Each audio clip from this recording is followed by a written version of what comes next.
Welcome to Making Sense of AI Together, the podcast that explores how artificial intelligence is reshaping our everyday lives.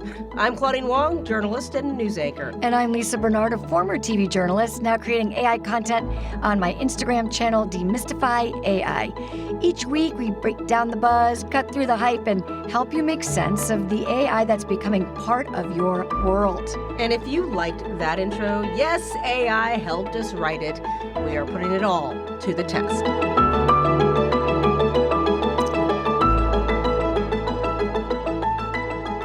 Hello, and thank you for joining us here today. So, what is it? A little less than 3 years ago, ChatGPT burst on the scene. Yep. And with it came the chatbots, which at first was sort of a novelty, but it quickly became a part of our daily lives. And now 300 million users use ChatGPT every week, which is mind-blowing. Yep. The next phase that is now here is agents. Have you heard of agents? Yes. Agents or agentic workers are now the next step, which is that they really do the work for you like an assistant. So in the past, you might have Googled a flight if you were interested in going somewhere. Now the agent will book the flight for you and book the hotel for you and really be like an assistant. So some are betting that people would like to add faces to their digital chatbot, and investors like this. Investors have put billions of dollars into agentic AI. And now again, this next phase of adding faces, your digital companion having a face and expressions. So let's talk about that today. Yeah. Digital people. We like faces. We like faces. All right. We wanted to talk more about this, so we invited Darren Wilson here to the podcast, Chief Product Officer at Soul Machines. That's a company that creates these agentic digital workers. So they're not just chatbots. These are the faces that we want. They build expressive digital people. Darren, thank you for joining us. Thanks so much for having me. This is awesome. Appreciate the time. So we love this conversation. And I kind of wanted to start off, though, because every time we talk about digital workers and a digital workforce, people are thinking, I think, automatically, are you going to take my job? So first question, I think, out of the gate, when you talk about digital workers, are you talking about workers that replace humans? They may have faces, but are they human faces that you're trying to replace, or are these separate from kind of the human workforce? Totally separate from the human workforce. I think this is a real fear that we throughout the company really understand and kind of, want to avoid as much as possible. Our goal at Soul Machines is to create a workforce that will supplement the standard job, that will make your life easier, that will give you the tools to be more effective, and also kind of give you more time to do more important things. So really definitely not replacing, more enhancing. So give us an example. I watched a demo that Soul Machine sent where a man is interacting with someone to learn about how to staff his small business, or, what employees, what time of day, how many people he needs. And it's a face is listening and making expressions and replying back to him. What I thought was really neat is he says to her, "This is my email, send me the follow-up," or "send me the info." He doesn't type it. He doesn't say it slowly. He says it like I'm talking to you. Is that one of the real leaps, the conversational interaction? Yeah, absolutely. And I think that's really one of the benefits of the platform that we're trying to build. And that's where the face sort of helps that space. If you looked at that example, that guy was trying to learn a new technique or a new tactic or solve a problem at work. And our digital people who are very empathic, very engaging with you in the conversation, can take you on different journeys, much like we're having a conversation here now and not really knowing what the next destination is going to be and the stuff that we talk about. The digital person can take you into different areas and really help you to not just get better at your job, but really kind of enhance your workflow effectively. Okay, so I kind of want to pause here before we get to kind of where you guys really are and kind of go back to the beginning, because there's a part of me that says, when I think about going forward, I'm like, is that creepy? Like, is it creepy to talk to someone that is called a soul machine that doesn't kind of have a soul?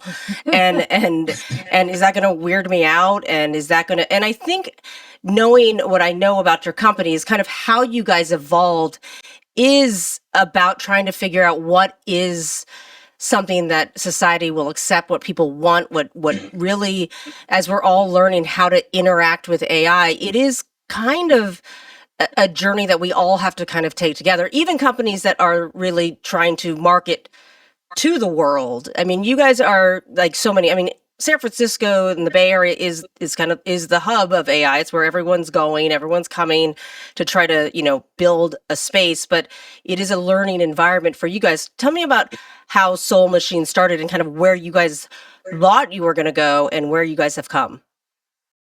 That's a really good question. The roots of the company around 2016 were actually in special effects in CGI. The founders of the company created some of the most advanced motion capture technology, and that led them to build a system where you can have a digital brain that can see the user and has a digital face that can react to your expression in a appropriate way. So that means that you end up having an opportunity to really engage with the user and react and build an emotional connection. We've found that to be super powerful as the company's evolved over the last few years, as ChatGPT and AI advances. Having that face that humanizes that technology, that really connects to people in an empathic and in a safe way, giving people an opportunity to practice a difficult thing or work with a topic that maybe they have to deal with in their workplace, like a challenging conversation. These are the areas that we never really, when the company was being formed, and that wasn't the path that we were going for. But in 2016, what were you using that for? Because it wasn't for that purpose. Was it in movies, or what were we using it for? Originally it was a lot to do with like motion capturing some major motion pictures like Avatar and King Kong. Yeah. But then the technology like broke out of that lab from the research lab, and we commercialized it. And really, we were trying to put a face on chatbots, right? That was the original plan, is to enhance the chatbots. But the challenge with chatbots are they're very transactional. What we've found with the technology that we have is it's more transformative to the user. It gives people an opportunity to build a connection and to dig deeper into a particular topic and explore and learn in much in the same way as you do when you have a conversation with someone new.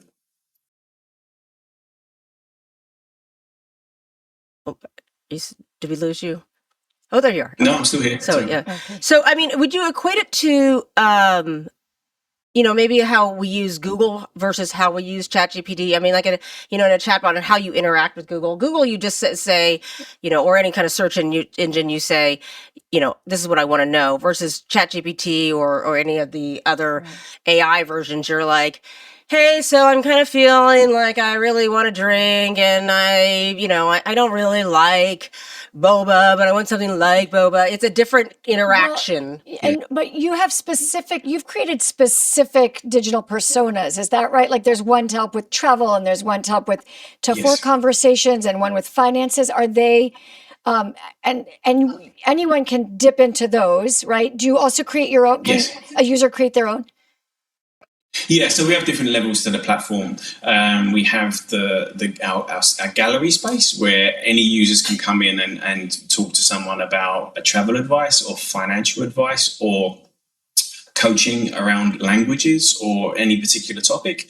We also have a platform, and this is where the digital workforce comes in, is that a platform so that businesses of all sizes can use our tools to build bespoke digital agents that fit their particular need. So there's a wide range of tools, but really the main areas of focus for our platform are kind of improved engagement, coaching capabilities, as well as training, and those are the sort of buckets that we focus on as a platform, essentially. So is that within a company, right, or is this business within employees versus employees to consumers, or businesses to consumers? Both. At the moment, where the tractions has started over the last couple of years has been internal. So lots of HR work is really useful, and particularly kind of helping people have challenging conversations. So a good example is kind of practicing being able to talk to somebody about a workplace issue. Now, those are the sorts of conversations that you struggle with in a one-to-one straight off the bat situation. But we can role play with a digital person. So you can ask your digital person to say, hey, I'm going to go to work tomorrow and I need to tell someone that their performance is not too good. How can I help them improve? What can I offer them as advice? And then you can role play that, and the digital person will give you feedback on kind of how well that was perceived and where you could improve. And that kind of space, that sort of sweet spot of being able to do that kind of coaching in a very safe and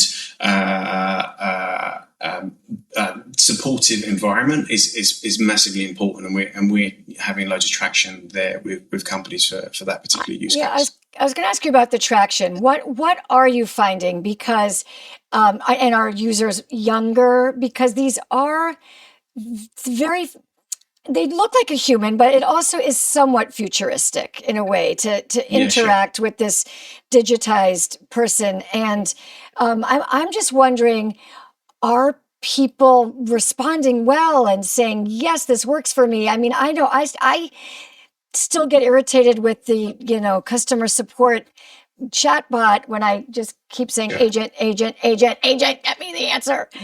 How are people responding with this sort of exchange with this digital person? It works really well, and there's a few different parts to your question that I can go into a little deeper. So in terms of the type of face that we've used, we steer clear of what's known as the deep fake technology, because where that's like video, where it's a series of frames that are lip synced to an AI, and people realize that there's a certain sense of uncanny valleyness around that. There's a little bit of distrust because this is a real face or real face.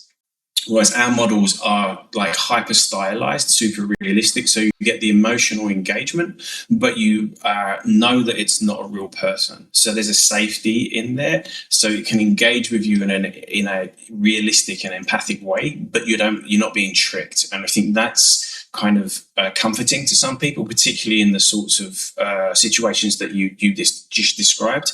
And the two groups that we're talking about is that with the gallery work that we've been doing has been very popular with the Gen Z, where people are kind of more used to technology and born into that space. But then also on the more enterprise and business side, we're finding where there are gaps where you may have to talk to a chatbot and you get the agent situation, being able to improve that and enhance that with a face that understands you, that you can ask questions, that you can go deeper into areas that you may not understand, like in say the financial world, where you've got a huge form to fill out and you can ask it, can you explain this piece for me a little bit more? Can you dig deeper into that?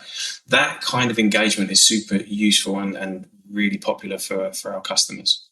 Do you think are they empathetic in a way? Like if you're talking about filling out a form and people are getting frustrated with filling it out, and I think those chatbots are not empathetic.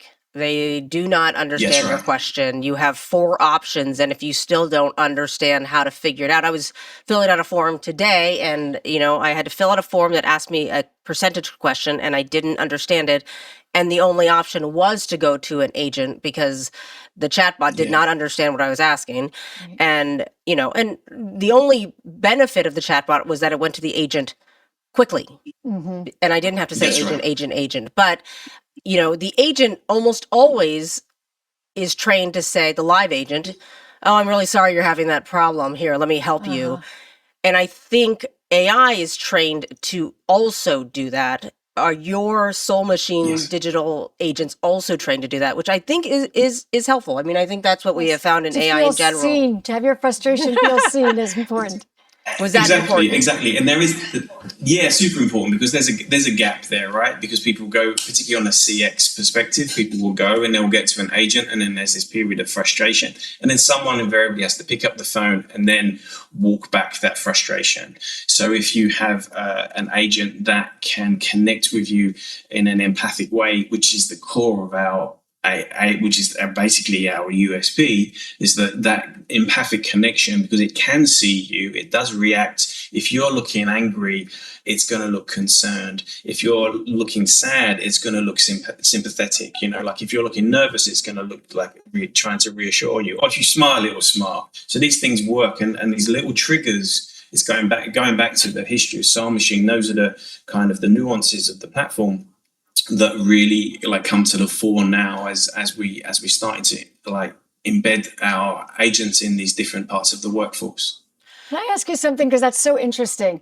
When you were training it, or your innovators, do you have a lot of psychologists on your team? Obviously, engineers who do the zeros and the ones, but to learn how, and I know there's this CGI background in film, but Yeah. learning the psychology is probably a huge part of what you had to do or do. Absolutely. So that's the root of the business as well. As well as the cinema aspect, it came from academia. So there was a lot of research that was done, and that continues to the day. Some of the research projects that started with when Soul Machines began are still carrying on. But even as we've evolved and offering the platform for customers, we have lots of research labs around the world in different schools doing different experiments with engagements with digital people, and looking at how humans interact, and using our tool as not just something to investigate the AI or digital avatars, but really to use it in other areas of research where the technology lends itself to those particular papers. So education and academia is massively connected to Soul Machines. I guess I'm wondering, you started in movies, you ended up in kind of chat areas. You've worked your way into kind of modules and training. I like the idea you use the example of kind of this space of, difficult conversations, which I actually think some people might not want to have that with a human. It's already uncomfortable, the actual one, so the practice would be terrible with practicing it with a person. It might be easier to practice it with some kind of avatar or digital agent. But where do you go from here? I mean, we started this conversation off saying, these are going to be digital jobs. They're, you're replacing a chatbot with an avatar. You're not really taking a job. But we're also moving now to, if you're replacing a digital agent with a live agent, or they can do what a live agent does, then you might actually be replacing someone's job. Where do you think it heads? And some of it is inevitable, right? There are going to be, the reason we talk about AI and people losing their jobs is because there are some inevitabilities of efficiencies that will just happen, that, it's not a soul machine issue. It's a societal technology issue. And as you grow and AI grows as an industry, where do you see this all heading? So I think from an industry perspective, I think over the last 3 years, and I think we touched on this before, we're using AI to enhance the way we work today, right? Kind of make things move faster, quicker, find new ways to do the same things. What I think we're starting to see now is the mental space, or the benefits that we're getting from gaining some time back by using AI to speed up our process, are giving us opportunities to think about different things to do and leveling us up. And that's really where I see the industry going, is that yes, jobs are going to disappear, and then jobs are going to evolve. And I think as we evolve, we'll find new ways to use AI. We'll find new ways to do different things. And I think that's why the future's super exciting. And hopefully the work that we do at Soul Machines can be part of that process, just in a way of kind of offering people an opportunity to do more with more, because some of the menial work has been moved off to an agent, rather than a digital agent, rather than a real agent. Those real agents can now be put to work in other areas, to be decided or defined. Yeah. And I would maybe argue too that some of the things that we've talked about are things that we don't think have been done well, like chatbots Right. and modules, and we do modules which are training modules that I don't know if anyone's been saying, oh, these are fantastic. fantastic modules of training. You know, I mean, they just are what, you know, in order to go to the masses of how you train, there's not really been another way unless you're going to hold a class, right? And they're not holding classes like that anymore. They're sending out digital training things to make sure, you know, you can train masses. And I don't know if people are like, these are amazing, you know, and if there's a better way to improve that. I mean, I think you're starting in an area where people are looking for an improvement in a way to practice, and then you'll move into maybe some other ways to level other places up. Absolutely. Is that a fair way to, I mean, I think that's a great entry Yeah, point into those places. I want yeah, to and I go. think, you know, sorry. You go ahead. No, so with computer-based training is like, as an industry, it's awful, you know, and it's people don't engage, and then they just click through and yeah, and it's done, and they've done the thing, right? So, but here we have an opportunity to turn something that's like one to many to actually be one to one. So the ability to go from just watching a lecture to actually like be able to ask the lecturer, you know, important questions as they are talking about the subject. I think that is a super powerful potential for our technology in the future. So last we spoke, I think we started to talk a little bit about the creepy stuff and getting attached to your agents. And are there people, I think you said that you try to make sure that doesn't happen, but do people in this day and age, this loneliness epidemic, have you found, and is there something your psychologists have had to, you know, work on to make sure that doesn't happen? Or is it okay if it happens? I don't know. Maybe No, I don't mean to be judgy. I like the idea already. This pulls on the fact that you make them not look like people. Like Yes, exactly like that. It's but clear there that they're are not. still people, I know. think, who are into I know. that. Yeah, I think it's an area that's evolving. I'd say the thing that the most important thing for Soul Machines is our system has guardrails. So they're guardrails for the avatars that we put out, and then also for our customers to be able to put those in place for their own business. So really, if you are let's say you're a famous shoe manufacturer, you don't want your avatar to talk about another customer's shoe in either a, you know, positive or negative light. You want to be able to control the conversation. And likewise, when there's topics that you don't want it to go on, whether they're about starting a relationship or inappropriate language, you need to have guardrails in place to be able to do that. So our agents, our avatars we have a specific set. So if it starts veering on the path, if you as a user start veering on that path where you're asking explicit or not so explicit or not relationship advice, but trying to build a relationship that's maybe a bit more intimate, then he will like move you away from there, because I think that's some people are in that industry, that part of the industry, but that's not really. Yes. It's not ours. Guardrails are important. Those are good guardrails. Do not date your chatbot. I think that's a fair. I mean, be who you want to be, but it's not one of ours. That's the thing. I think that's. Do you have one that gives relationship advice or practices a breakup with someone for you? A tough conversation like that? It's not a bad idea. I don't know if we don't have one on. We have one around Thanksgiving, which was that we released around Thanksgiving about having difficult family conversations with maybe your, you know, that uncle or that aunt that may not share your same views. So it could easily be created for sure. And and you can can talk and evolve things. Perfect. All right. Okay, well, we like to always, first, Darren Wilson, thank you so much for this conversation. We'll be very interested to see where Soul Machines goes, and best of success. And pretty soon we'll have a module in here where I'm talking to some AI digital agent talking me through a difficult conversation, I'm sure. But this part of the conversation, we like to talk about, you know, how we've used AI, because I think step one, honestly, is before we welcome it into all these other parts of our lives, we have to welcome it into the everyday part of our lives. And I think that's really what this podcast is about. And then it won't seem so, we talk about the Gen Zers and all the people who really accept it more easily. It's because they've accepted it into all the other parts of their lives. Right. And some of us are just trying to eke it in a little bit more naturally. Yeah. So we like to kind of figure out where we've used it recently, where it's been helpful. Yeah. So for me, actually, I had to ask ChatGPT. I'm like, "What's the last thing I asked you?" And it remembered. It remembered because I didn't remember. Imagine that. Imagine that. And what it said this week was the last thing you asked me was what is in a black Superman drink, because someone had said they ordered that and I had never had that. Have you ever had that? No. No, what is it?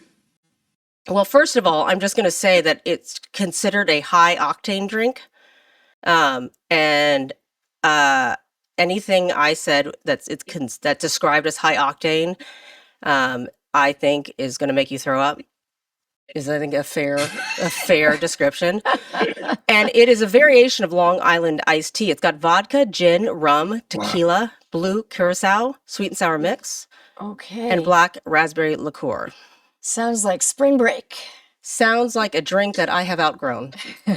I'm just going to say. Okay, but that's Sounds like, awesome. sounds like a Good drink use you're case. going to forget that you're drunk, I think. Yes, and it sounds like ChatGPT has told me do not order that. Right. So I won't. So that was the last thing I used it for. Okay. It was quick. I mean, you Yeah. could ask that at a bar because the bartender knew what it That's right. was. I think if I order that, the bartender would be like, "Really? You're going to order that?" I'm like, "Okay, no." Darren, did you use it this week for anything? I Besides did, your yes. work? I actually, yeah. Apart from work, I actually, well, sort of work. 'Cause this is work, but I used it to practice coming on this podcast. So I asked one of our avatars to just be a podcast host and look at some of your shows, and then ask me appropriate questions. How do we do versus your avatar? Yeah, how'd they prep Uh-oh, you? what if they were better than us? It was good prep, but nothing. As we said, it doesn't replace the human. So, Good it was answer. good. Good answer. It was a good practice, but I think you guys did a much better job. Thanks for that. Oh, see, right answer. Okay, okay. So I was going to share not how I used it this week, but a really interesting use case I discovered is they used AI to locate a hiker who'd been missing in the Italian Alps for a year and were unable to find the body. And what they did is with drones taking photos, they were able to look for the red hiking helmet among 500 acres of mountain. And it went through, I think, 2,600 images in an afternoon where humans would have had to look at these images and try to find the red hiking helmet. And they trained it on the terrain and the lighting and all of it. And so I thought that was pretty amazing. That is a pretty amazing use of AI. Yeah, that's awesome. I think there are some things, right, that either we can't do or we don't want to do or we shouldn't do or, And sometimes you haven't even thought of it yet. You haven't even thought to use AI for certain things. I mean, that's what's happening with us all the time when we get stuck on something. We're like, oh yeah, we should just ask. Or I think AI. it's like, going back to, soul machines and what you guys are doing. I think like the computer, I don't know with these computer training models, if anyone was trying to improve them based on the current technology of what people had. They were just like, if people had just lost steam on trying to improve them at the level they were at, even if they weren't doing what they were supposed to be doing, like leveling up, I think people are like, oh, okay, we have been doing enough, even if they could be doing better, right? Like, I think, it's kind of like, so I think AI may also allow us just to be better. The drink I probably could have asked a bartender, but it was just faster. Yeah. They put just faster. Well, that's what I was saying. It started as novelty, right? Ask it a drink or this is a fun party But now, trick. It's becoming more and more useful and really impacting our lives. Yes. All right. Thank you, Well, Darren, thank you for talking with us. really appreciate the conversation. Really appreciate your time. And again, we can't wait to see where this goes. You started with movies. You end in the workplace. No, And in the consumer world. right. I mean, I think robots are next. Yeah. As long as they don't look like us, just a little bit different than us, we're think, good. Sounds good. yeah. Okay. We'll bear that in mind. Thank you very much. Thanks, Simon. This was awesome. Yes. Appreciate All right. having me on. So cool. Yes. Thank Thank you you. so much. All right. And thanks to everyone for listening and watching. We appreciate it. See And you we'll see you next next time. time.